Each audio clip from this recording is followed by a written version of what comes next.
Welcome to Our Stories Matter, We Will Dance Again.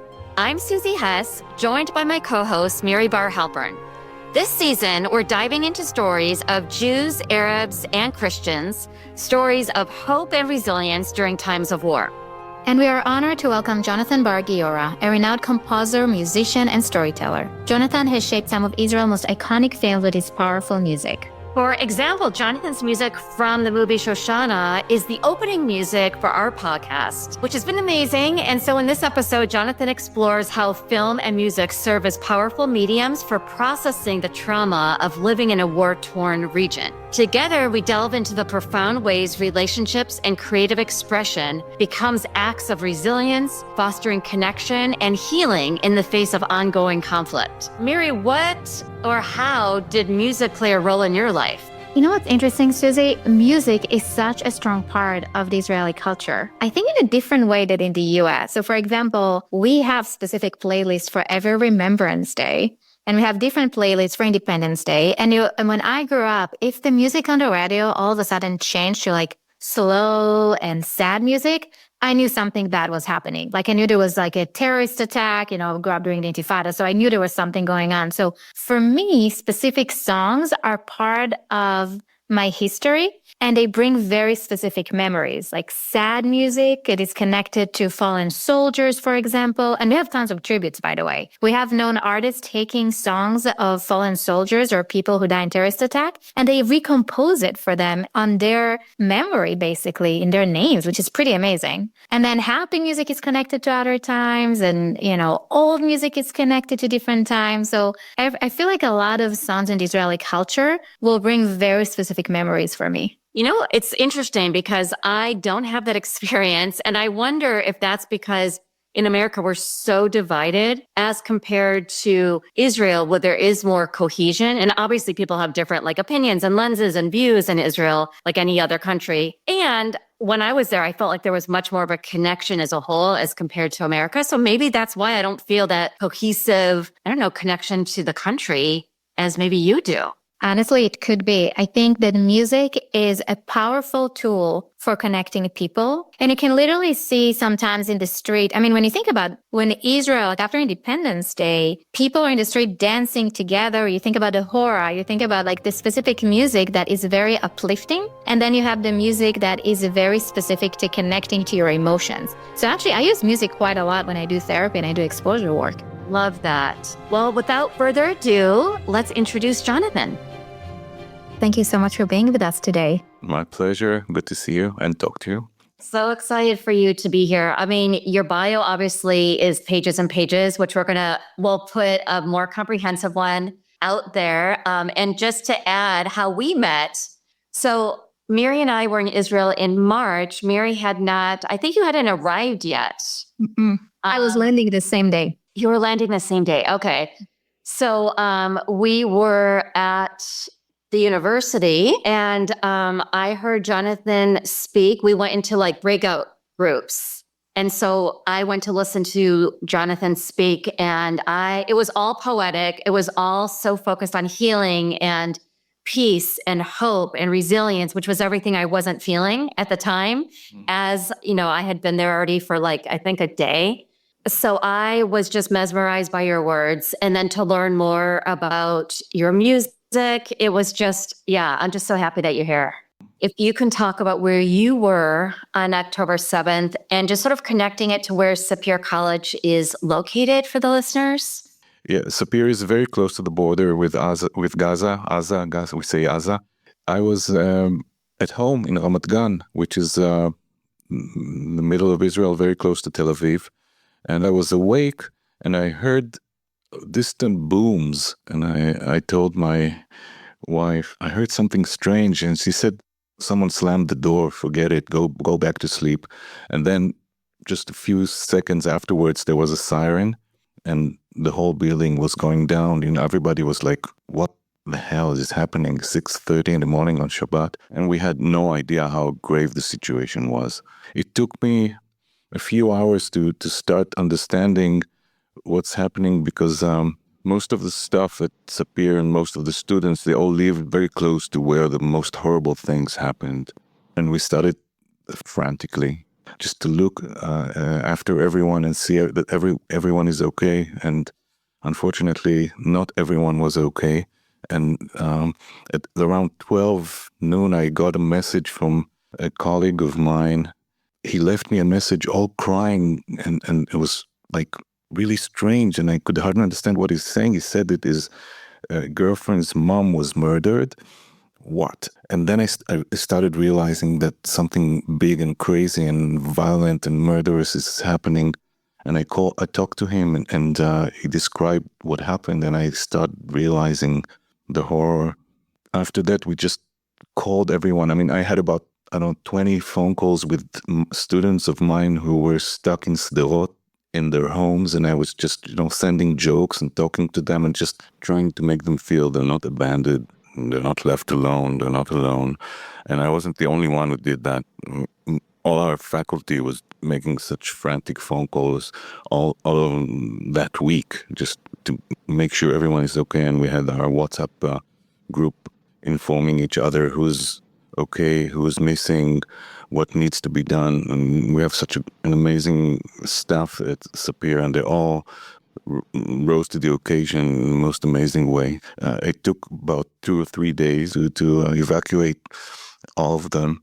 And it was really getting crazier and crazier by the hour. And then we had a real huge tragedy. One of my students, an amazing graduate of our film scoring department, Lior Weitzman. After we looked for everyone to see that everyone is okay, and he wasn't to be found anywhere, and we were really worried about him. It's a kid, it's a sweet kid that I raised there, and on his 4th year he started already working on in a very big studio in Tel Aviv, a really talented sound designer, and he moved to DB Studios, which is the largest professional sound design facility in Tel Aviv in Israel, and he became really big there. I mean, he did. I was so happy to meet him there when I'm doing my films, my professional films. And he used to be a student, and we were really connected. Then after 2 days, came the worst message came that he was murdered, and we were like, that was like that was the bottom for me. I was like crying for a few hours, and it's really, really heartbreaking. And after that, we decided we have to do something, and we have to start saying what can we do to raise our heads again and continue whatever it is that we want to continue with. And the first thing we did was to have Zoom meetings of all the students, just to meet.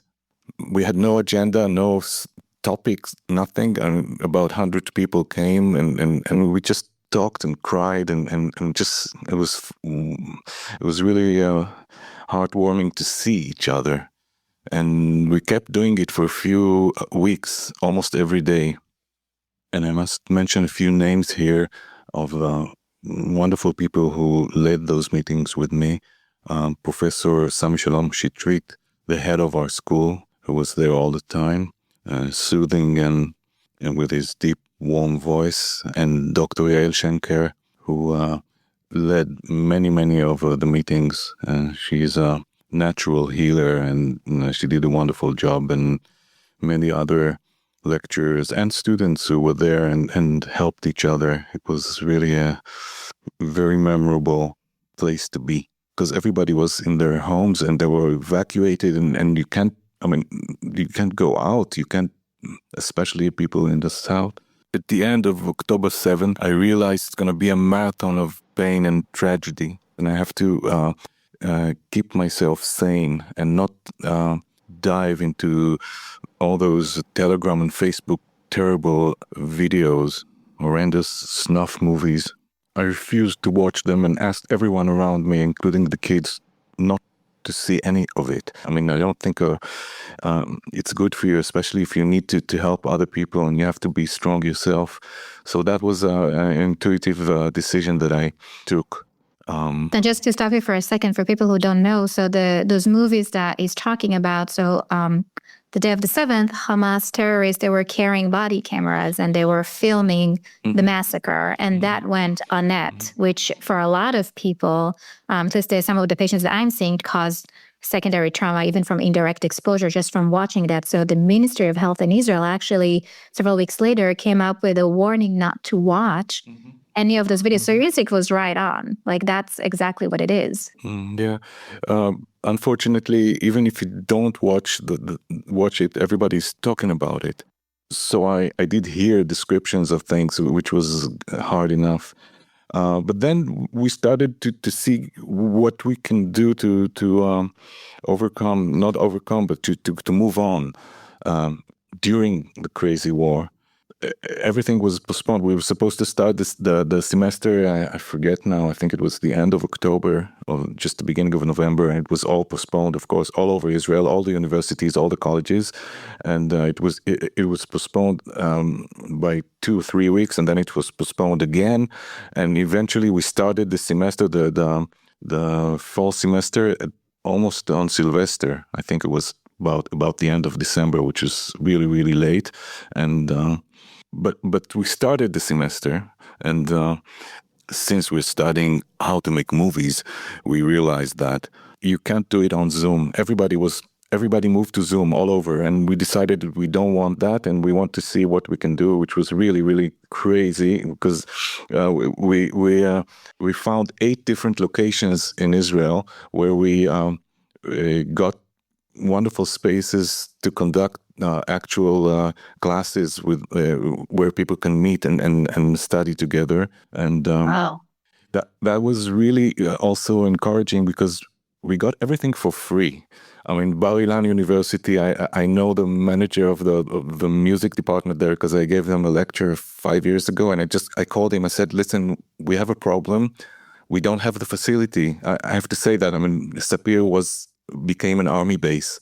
I mean, you couldn't get into the facility. I mean, that's where we met Susie. It was closed for about 4 months. We couldn't get in there. It was just an army base. So I told Avi Gilboa from I should mention his name because he's a wonderful guy. He's the head of the music department at the Bar Ilan University, which is, we compete on a normal times. We compete over students. And he said, whatever you need, just let me know and it's yours. And it was crazy because they gave us the whole building for a day. Every Wednesday we met there with all our film scoring department. We just took over the building for one day. We got 8 locations around Israel, and that's how we had the craziest semester ever.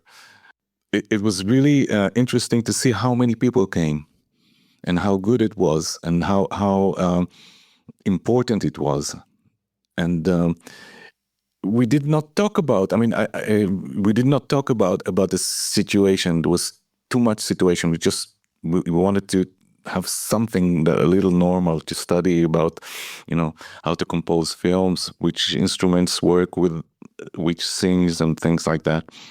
No, I'm just thinking there's, so many pieces of this story, right? Like again, we're going back to the coming as a community that I think it is kind of like a thread we're seeing with everybody that has been talking to us, and the giving, right? Everybody's like, what can I do to give? Let me know how I can help. And then I don't know if people, and maybe you can talk about it a little bit, but Sapir College it's a public college very close to the border in the Western Negev. It's about 2 miles from Gaza, right? Like, it's super close, but it's also very diverse. Can you speak about the students? Who is the population you're seeing, and what it's like to bring everybody together?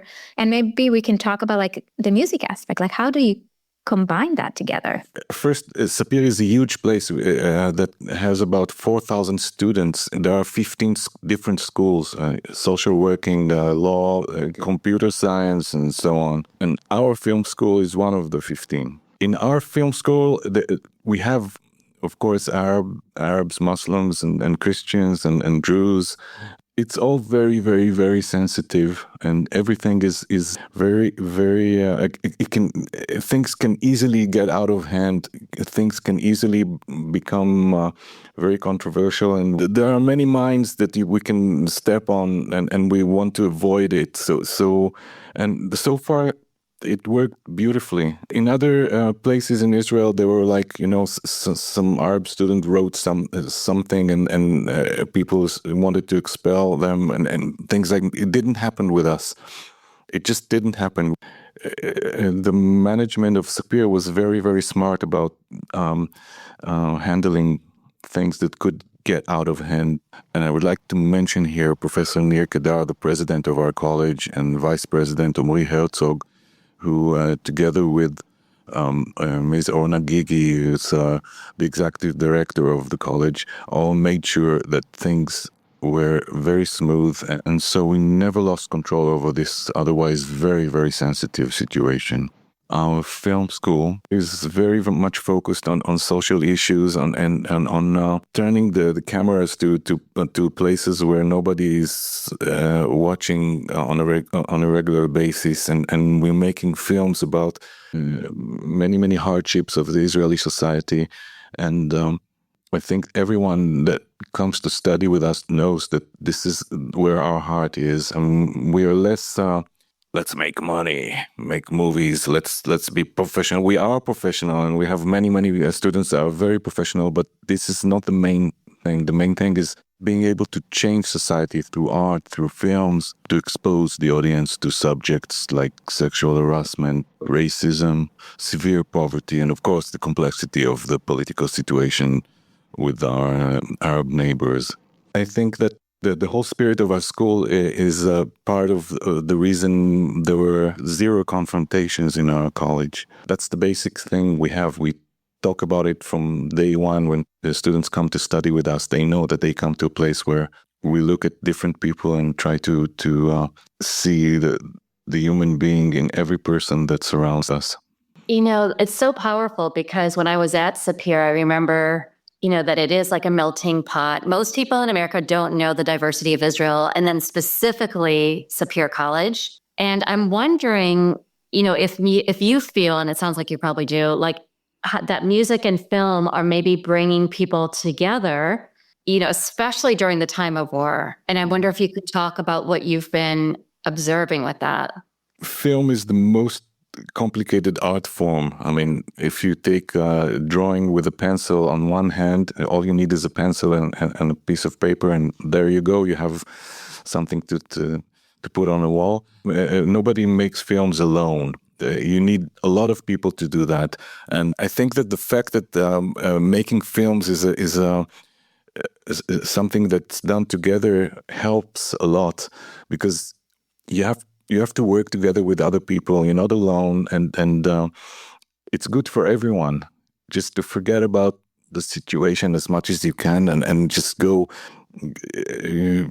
just do your art. And we had some. I mean, we have one student who started this year. Her name is Shir Matias. She lost both her parents on October 7th, and she decided to go on with her going to school.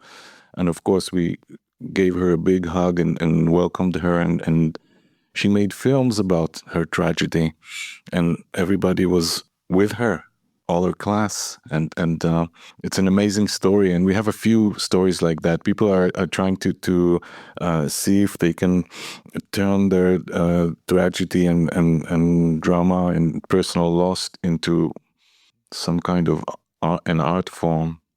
And it happens a lot. We make a lot of films about. It's a bit early, and I'm not sure yet which is the right time to start working on such huge trauma. I mean, you see movies. I think we talked about it when we met in Sapir. You see movies about the Holocaust still happening 80 years because it was such a huge event, and I think we have the same thing here. I mean, we have an amazingly, unbelievably terrible thing that we don't really understand yet. I mean, it will take us a few years to really. I mean, so many tragedies, so many stories, so many losses, so many horrible experiences that pop all over. I mean, every day you hear something. Everybody's talking about things, and you keep hearing new things about what happened on that horrible day and the weeks after. But still, we're making art, and we're making films about it. And I think it's a good thing. I think it helps, and I think it makes people not stay alone with their, I don't know, memories, thoughts, fears. I mean, you're bringing a really good point, which is on one hand, there is the community healing, right? As me as a viewer, I can watch a film and maybe connect to it and feel more validated. But then the students you mentioned, for example, her own journey, the individual journey of the healing, and how just making the film can serve as a way of processing it.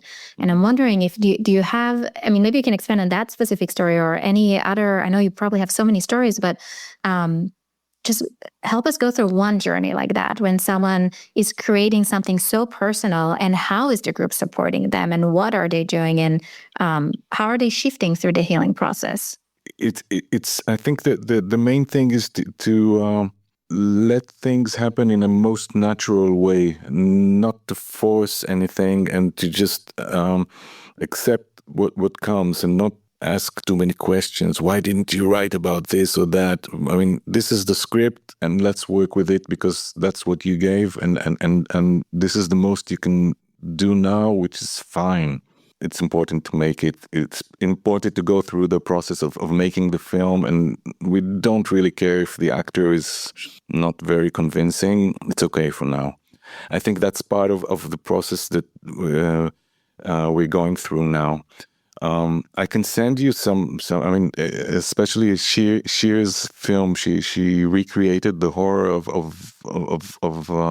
October 7th for her, which was really unbelievable.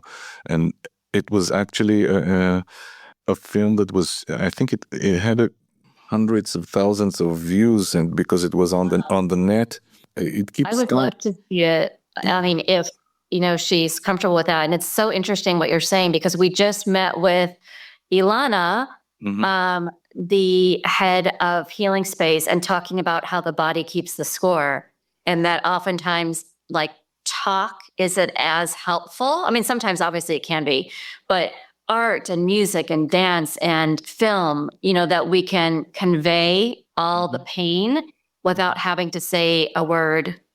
And so, I mean, just what you were saying just has to be so incredibly powerful for her with the film. That's interesting, because I had a different thought about it, Susie. I was thinking this is exposure work. Oh, exposure therapy. Yeah. I mean, when you say, yeah, when you think about part of the trauma work is either writing your narrative or telling your story again and again, or, with younger kids, you have them reacted through play therapy, whatever it is. But creating a film about the horrors of the trauma through art is in a way exposure to the trauma, which is helping with some of the healing. I think it's incredible. It's kind of like a creative way of bringing it to the front line, which is not like your regular talk therapy, but it's still what we call evidence-based therapy in terms of exposure. Yeah, I intuitively, I think that I go with what is being offered to me by the students. I mean, if they want to come up with something that's very personal, without anyone pressuring or pushing, or and if it's too much and they want to stop, it's okay as well. Since October 7th, I finished composing 2 TV series and two and a half films, but it's very, very slowly. I mean, usually it takes maybe a month or 2 to complete, and it's like double the time. Everybody is like working slowly and doing other things, and at school it's the same. I mean, many students who were in the middle of doing their final project just left it because it's not relevant anymore, and they want to do something else. I mean, how can I go back to this story? I mean, the whole world turned upside down, and I can't relate to it anymore. These are all parts of the process of dealing with it very cautiously, but we have wonderful tools. We have classroom. We can make movies. We can make music, and we can. It doesn't have to touch the terrible subject. Some people want to escape and do something that's completely different, which is also okay. Some have guilt feelings about it, and I keep telling people, no, it's okay. It's okay to make a funny a funny song now. It's okay to make a funny movie. It's all right. Whatever makes you feel good about yourself or helps you go back on the tracks. This is such an important aspect. Permission to just live your life. Yeah. Right. Yeah. Like not just constantly being in that state of trauma, but being able to live in between those moments as well. And I think what you're describing is you're giving them permission to be students, to be able to explore. You know, when you were talking, so my trauma had coming up, right? Like I'm thinking when I'm working with a patient, I'm always checking to see what are some of the triggers, what are some trauma reminders that they have. And a lot of time it is relating to sounds or sight, specific things that they have in their mind that is somehow related to the trauma. And when you're describing the story of Shir, I was thinking this is an interesting way of also taking control where you're shifting the narrative in a way, right? Like we started by saying, you know, Hamas terrorists, they filmed, they put those whores that we had no control over everywhere. And here is someone who's taking back the control and using technology and movies and sound and somehow I think hopefully this is also helping for a healing. It's taking something that might be triggering and learning how to shift it to a way that might be healing. Yeah, that is true. That's a very important aspect. I mean, to get our control back on this horrible subject. You know, many students were really afraid to go back to Sapir, and I had long conversations with them, and I was afraid myself. And I told them, I mean, it was really crazy to go back to Sapir, really frightening. And the first time I was there was really weird, and but I also felt very happy after I was there for maybe half an hour. It was like, I think, Susie, when we met, it was maybe the fourth or fifth time I was there, so I was already. But the first time was really, really hard. I mean, just driving there is weird. I mean, it's like going back to, I don't know. I don't want to say concentration camp, but that's the image I had in my head, because all the roads were crooked because of the tanks. I mean, you can hardly. It was unbelievably crazy, and so that's what I told the students. I mean, I had many conversations. Why are you going back there? We can't go back there.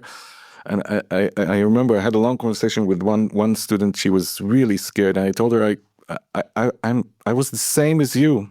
And if you can't go, don't, and just hook up to the Zoom session and see what you can do. But I suggest that if you have enough strength in yourself, try once and see how it feels, and then decide. Because I told her about my experience, that it was I was really afraid and it was really weird, but I was also very happy, and I really wanted to go back again after the first time, which is exactly what happened to her. I told her, try once, if you can, give it a try, and then let's talk next Friday. And we had another Zoom meeting, and she was there, and yeah, it was okay. I mean, it was really, but it was the same process. So you know, we're trying to invent things on the move. It's powerful because I remember when I was there and hearing about like the fear of students because they'd have to drive in the same roads that the massacres occurred to get to Sapir, and how many faculty and students were either held hostages or murdered, or, you know, I mean, it's just hearing all of that at that time. I remembered, you know, just the overwhelm, not even knowing, but hearing about each student, you know, and just how you're navigating returning, the power of community and connection, and your vulnerability of sharing, I'm feeling the same. Let's just try and see what happens. I mean, oh my gosh, if only like all of us could have someone who could say, let's just try it together, because this is so unknown for so many people. I mean, for everyone. I don't want to force anyone to do something, and I can just offer that because I know that they really want to come and see their friends. They really miss their friends, and I can't forget the first day of the spring semester, which happened a bit later after we met. the first day I was there and I just saw the people coming and I watched them and they were all hugging and crying, just hugging and crying, all of them. And it's a sight I will never forget. Jonathan, one of the things we're asking everybody is, what is one thing that you are willing to commit to do this week for your own healing? I'm writing music for myself. Right now I'm working on, I show you the book. It's a book, it's right here. It's by Abba Kobner. Abba Kobner is a Holocaust survivor who wrote this wonderful poem called My Little Sister. And it's very heavy. And I decided to turn it into an opera, and I'm working on it on my free time. And it's completely, no one commissioned it. Maybe, I don't know if it's ever going to be on stage, but I really enjoy doing it. And I also, we make music just for fun with some friends in the studio. I mainly work here at Sapir doing hired work, but I must have some free time for myself. Every day I work on something that's completely out of touch with my assignments. I must have it, otherwise I'll get crazy. And another thing which I also tell the students is it's okay to feel bad. I mean, we have bad days. Some students they thought they're really recovering and everything is okay and they've been working, and then there came a week where they just couldn't get out of bed, and I just tell them, it happened to me last week. It's okay. I mean, just give yourself the time to I don't know, to digest everything, to just because it is a crazy situation. We cannot ignore things. I don't think it's healthy to ignore things completely. I mean, you gotta sometimes you cry, sometimes you have an anxiety attack. I don't know the professional term, but sometimes it's really frightening what's happening. It is very, very frightening to be here. And sometimes, when we had this Iranian attack, crazy. I mean, it's a marathon of pain and we have to keep our strength, but sometimes we have to just give up to our dark moments and let them do their whatever they do. Wow, that's so powerful. And I do believe with you, and this is probably why I connected with you when you were speaking with us, is like so much your vulnerability breeds connection that, you don't feel like alone or crazy, or, there is that community aspect that we're allowed to not get out of bed one day. We're allowed, or more than one day, we're allowed. Something that we've been asking each person too, as the final question is, what was it like to tell your story today? Well, I'm a person's person, and I met you, Susie, and we had such a good connection. And Miri also, we had a conversation prior to this meeting. The atmosphere is very personal and positive, and this is a situation where I want to always be. So it's been a heartwarming experience, and I would like to use the opportunity and tell you about something that I did. It's a very little thing, but maybe you can help with it. Our scoring department, film scoring department students, they have a new playlist on Spotify of works they did, and this is something. If you want to help my students, just share this playlist and make people listen to it all over the world. That would be so helpful, and they make them very happy. It's very new. There aren't that many people following it, but the name is Students and Graduates Works at Sapir College. That's how I called it, and we got about I don't know, 25 pieces now rolling there of students, and Thank you so much, Jonathan. Thank you so much. See you soon. Bye-bye. We'd like to thank our listeners, music composer Jonathan Bar Giora, sound designer Ivan Reyes, podcast advisor Donna Fazari, and special thanks to the Academic Engagement Network for their generous support. Today's episode is co-produced by Professor Susie Hess and Dr. Miri Bar Halprin. Our Stories Matter, We Will Dance Again is brought to you by Trauma Informed LA. Check us out on Facebook and Instagram, and at our website at traumainformedla.org. Please give us 5 stars on iTunes so more folks can have access and donate to traumainformeddelay.org so we can keep recording and healing through our storytelling episodes.